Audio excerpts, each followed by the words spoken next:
ఆంధ్ర రాష్ట్రంలో వైఎస్ఆర్ ప్రభుత్వ అధికారంలోకి వచ్చిన తర్వాత ఒకే చెప్పారు. ఆంధ్ర రాష్ట్ర ముఖ్యమంత్రి జగన్మోహన్ రెడ్డి గారు రైతుల ప్రభుత్వం అయితే రైతులు ఆదుకుంటాము, రైతులకు ఏ విధమైన వాటి నష్టం కలిగించకుండా రైతులను కాపాడే బాధ్యత ఈ ప్రభుత్వం తీసుకుంటుంది.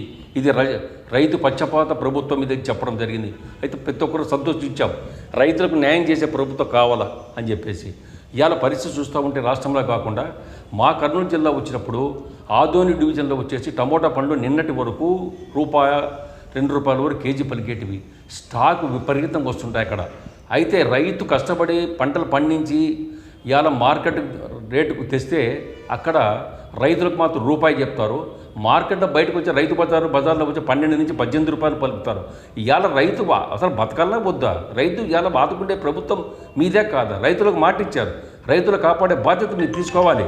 అదేవిధంగా రైతులు ఈ విధంగా కష్టపడుతుంటే ఇలా సర్వనాశనం అయిపోతూ ఉంటే ఆదోని డివిజన్ అంతా ఇవాళ టమోటా పండు వేశారు. టమోటా పండ్లకు మీరు ఎన్నికల్లో వాగ్దానం చేశారు, టమోటా జ్యూస్ ఫ్యాక్టరీ పెడతాను, టమోటా కాపాడే బాధ్యత నాది, రైతులకు కరేటువంటి గిట్టుబాటు ధర కట్టిస్తాను, రైతులను ఆదుకుంటానని చెప్పిన ప్రభుత్వం మీది. నిన్నటి వరకు టమోటా పండు అయిపోయినాయి. నిన్నటి నుంచి ఈరోజు మళ్ళా అరటి చెట్లు నంద్యాల మండలం మొత్తం, కర్నూలులో ఉన్నటువంటి పాణ్యం, అదేవిధంగా ఊరకాల మండలం విపరీతమైనటువంటి అరటి చెట్టు వేశారు. అరటి చెట్లు ఇవాళ నిన్న ₹2 కేజీ అమ్మింది, ఇవాళ వచ్చేసి ₹1 కేజీ. ఇంతకన్నా దారుణం ఉంది అని అడుగుతున్నా. రైతులు కాపాడేది ఎవరు? రైతులు ఇవాళ రోడ్లు పడినారు, బజార్లు పడినారు, వాళ్ళ కుటుంబాలు నాశనం అవుతున్నాయి. ఇవాళ వాళ్ళు ఏ విధంగా లేబరుకు అసలు కనీసం దాన్ని ఎరువులు పెట్టి ఇంత ఖర్చు పెట్టి వాళ్ళ కుటుంబం అంతా నాశనం అయిపోతే కనీసం తెంచేదాన్ని కూలీల డబ్బులు కూడా రావడం లేదే. ఈ ప్రభుత్వము ఇలా రైతులు కాపాడాలన్నా వద్దా? రైతులకు ఎందుకు ప్రామిస్ చేశారు మీరు? ఇలా రైతు కాపాడే బాధ్యత ప్రభుత్వం తీసుకోవాలి. ఎప్పుడు కూడా మీరు అన్యాయం చేయకూడదు. రైతులు ఈరోజు రోడ్డును పడి అల్లాడిపోతూ ఉన్నారు. ఇవాళ అరటి చెట్టు రోడ్డును పడేసి పశువులకు పడేస్తున్నారు, అదేవిధంగా రోడ్డు మీద పడేసారు, దున్నుతున్నారు. ఇవాళ జేసీబీలు పెట్టి దున్నుతున్నారు, తోటలు నాశనం అయిపోయినాయి. ఇటువంటి పరిస్థితి వస్తే మరి రైతులను ఎవరు కాపాడతారు? ఈ ప్రభుత్వం కాకుంటే ప్రభుత్వమే కాపాడాలి. ముఖ్యమంత్రి గారు మీరే చెప్పారు, ఇది రైతు ప్రభుత్వం, రైతును ఆదుకుంటామని చెప్పినందుకు మేమనంతా చాలా సంతోషపడ్డాం. కానీ ఇవాళ రైతు శత్రువు అయిపోయింది.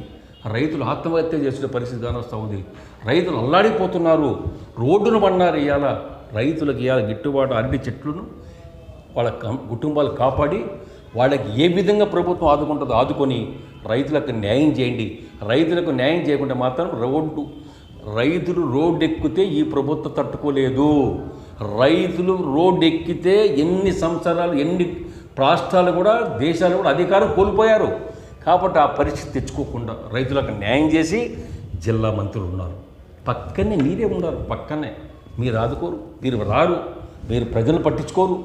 ఇక్కడ అనిల్ కుమార్ యాదవ్ అని చెప్పేసి నెల్లూరు జిల్లాకు సంబంధించిన మంత్రి ఇక్కడ ఇన్ఛార్జ్, ఆయన ఏం చేస్తున్నాడో తెలీదు.